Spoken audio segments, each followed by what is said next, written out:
We start this evening with this search for a missing British teenager on the Spanish island of Tenerife. Jay Slater disappeared after a night out with his friends on Sunday.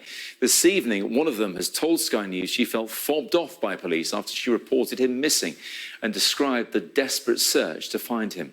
The 19-year-old was on the island for a music festival it was last heard from on Monday. It's his first foreign holiday away with friends. Now, he called his friend Lucy Law just after 8 o'clock on Monday morning and shared his location with her, a mountainous area in the northwest of the island, which is popular with hikers. He told her he was going to walk back to where they were staying in Los Cristianos, but that's around 30 miles away. I spoke to Lucy early this evening.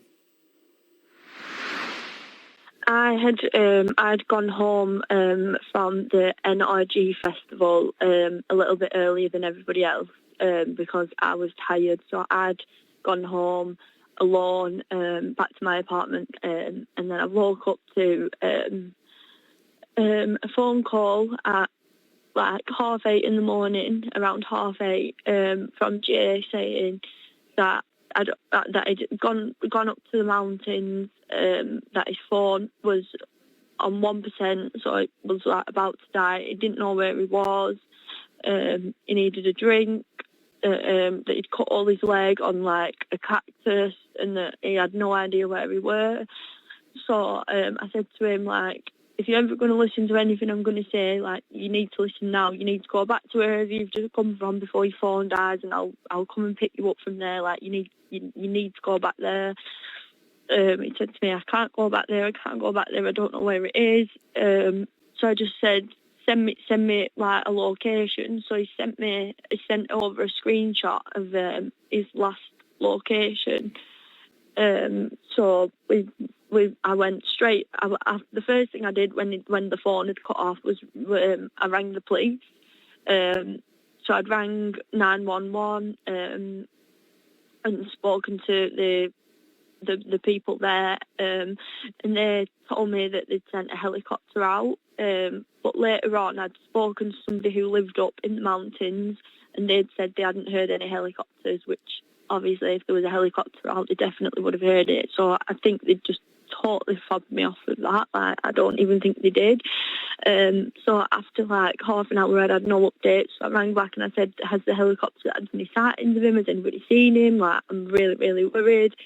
They said no, they'd not seen anything, but they were like, out looking for him. So I thought, right, I'm not getting anywhere with this phone call. Like, every time I'd ring the police, like, they just kept ending the phone on me. Like, they were just so unbothered by the full situation. So I thought, right, I need to get a taxi as soon as possible down to the police station and speak to them in person. So I got a taxi down to the closest police station. I was literally there within the hour of the phone call. So I'd gone in, I said, I really need to report somebody missing. But I said, it's not like they're just missing around here, like he's missing in a very like abandoned place. There's nothing up there, it's just mountains.